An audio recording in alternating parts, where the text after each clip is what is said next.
자, 이번 시간에는 PPT에서 자주 쓰는 기능들을 빠른 실행 도구 모음으로 설정해보고 표지와 본문 페이지를 만들어 보면서 구체적인 활용 방법까지 실습해 보겠습니다. 이번 영상은 빠른 실행 도구 모음 세팅 파일과 PPT 실습 파일도 다운로드 받아 직접 해보실 수 있으니 영상을 끝까지 함께 하시면 좋을 것 같아요. 자, PPT의 디자인 기초부터 AI 활용까지 첫 번째 강좌 본격적으로 시작합니다.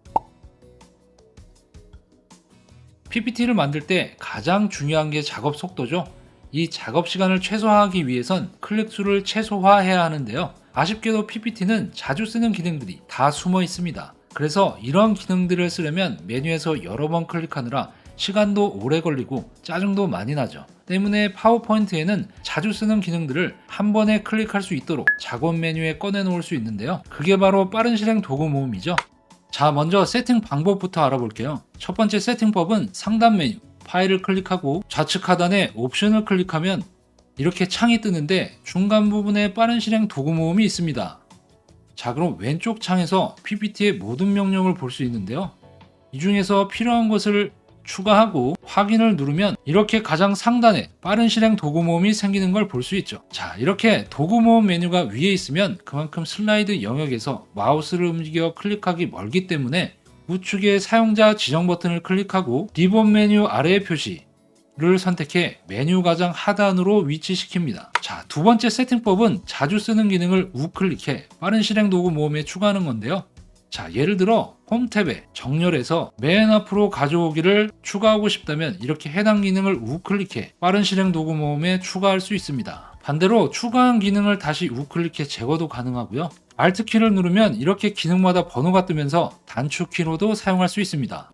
자, 이렇게 두 가지 방법으로 여러분이 많이 활용하는 기능은 무조건 빠른 실행 도구 모음에 추가해야 작업 속도가 빨라지는데요. 이번 영상에서 활용할 도구 모음은 총 6개의 카테고리로 이 세팅 값도 파일을 통해 여러분의 PPT에도 바로 적용 가능합니다. 자, 빠른 도구 모음 설정 값은 파일로 내보내기가 가능해 본인이 세팅한 설정 값을 다른 컴퓨터에서도 한 번에 설정할 수 있는데요. 옵션 창의 빠른 실행 도구 모음에서 우측 하단 내보내기, 사용자 지정 항목 내보내기를 하면 이렇게 파워포인트 UI 파일로 내보내기가 가능합니다. 자, 예를 들어 이렇게 초기화된 상태에서 가져오기로 파일을 넣어주면 이렇게 파일의 세팅 값이 그대로 설정되죠. 자, 이번 영상에서 활용할 도구 모음 UI 파일은 더보기란의 링크에서 다운로드 받으실 수 있습니다. 자, 그럼 본격적으로 실습을 해볼 텐데요. 먼저 이런 간단한 표지를 만들어 볼게요.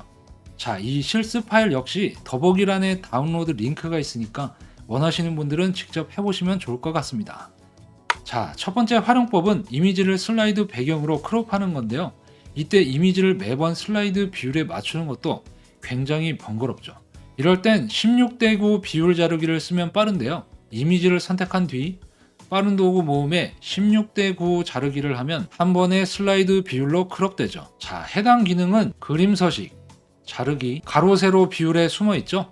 이 기능은 너무 많이 쓰는 기능이라 무조건 빼놔야 편합니다. 그 다음 개체 위쪽과 왼쪽 맞춤으로 좌측 모서리에 이미지를 딱 붙여준 다음 모서리에 동그라미를 당겨 슬라이드 크기에 딱 맞춰줍니다. 자, 이렇게 이미지를 슬라이드 크기에 맞췄다면 다음은 이미지의 크기와 위치를 원하는 대로 바꿔줘야 하는데요. 먼저 컨트롤 키를 누른 채 스크롤 휠을 내려 작업 영역을 축소시켜야 이미지 사이즈 조정이 편하겠죠. 그 다음 자르기를 눌러 크롭된 원본 이미지를 활성화한 뒤 사이즈와 위치를 조정합니다.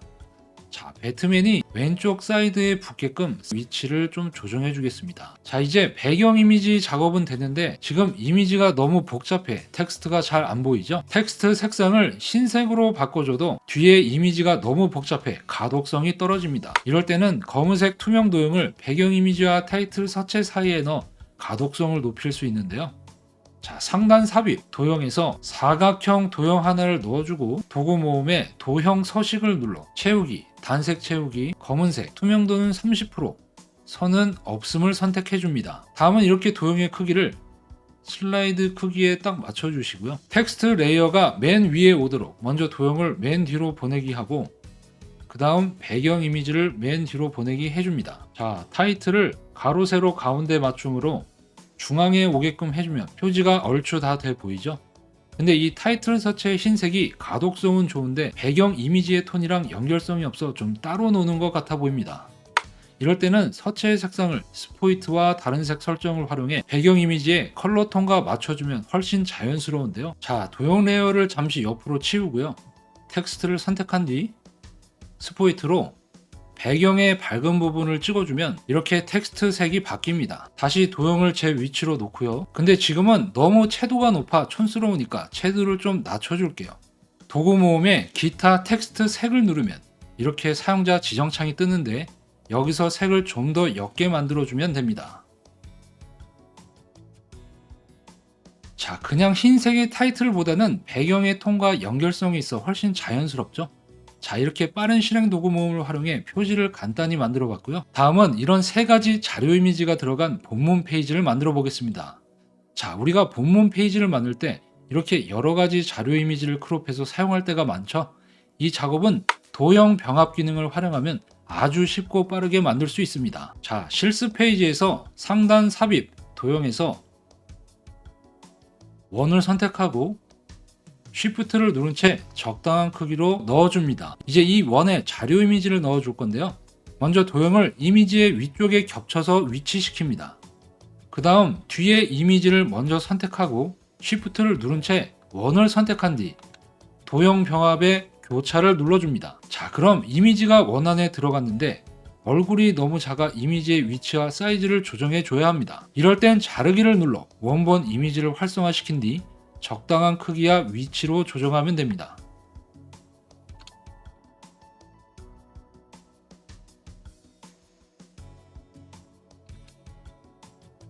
그 다음 텍스트와 이미지를 Shift를 누른 채 동시에 선택하고 가운데 맞춤을 한 뒤 간격을 조정해 줍니다. 자, 이렇게 자료 이미지 하나가 완성됐으니 이걸 복사해 우측에 두 개를 더 만들어 준 다음 이미지와 텍스트를 바꿔주기만 하면 되겠죠? 이번엔 원안의 이미지를 다른 이미지로 바로 바꾸는 방법에 대해 알아볼게요. 자, 이미지와 텍스트를 Shift를 누른 채 동시에 선택하고 Ctrl G로 그룹화 시켜줍니다. 그 다음 Ctrl D를 두 번 눌러 복제해 준 뒤 가운데와 우측에 위치시켜줍니다. 다시 세 그룹을 동시에 선택하고 위쪽 맞춤 가로 간격을 동일하게로 개체 간의 정렬을 맞춘 뒤 Ctrl G로 세 그룹을 또 하나의 그룹으로 만들고 가운데 맞춤으로 슬라이드 중앙에 위치시킵니다. 자, 다시 Ctrl Shift G로 그룹 해제하고 마지막으로 원안의 그림 이미지를 다른 이미지로 바꿔줄게요. 자, 해당 이미지를 클릭하면 그룹화된 개체가 선택되는데 여기서 그룹화를 해제시켜도 되고 한 번 더 이미지를 클릭하면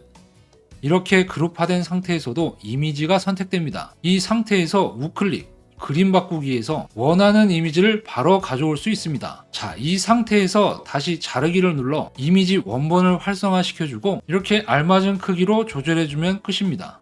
자, 오늘 알아본 기능 이외에도 여러분이 쓰시다가 자주 쓰는 기능들은 무조건 이렇게 빠른 실행 도구 모음에 빼놓으면 작업 시간이 많이 단축됩니다. 자, 다음 강좌에서도 저희 스킬텔러는 PPT 실전 디자인의 기초부터 고급 활용법까지 아주 디테일하게 실습해 볼 테니 구독과 좋아요 부탁드리고요. 저는 다음 강좌에서 인사드리겠습니다. 오늘도 수고 많으셨습니다.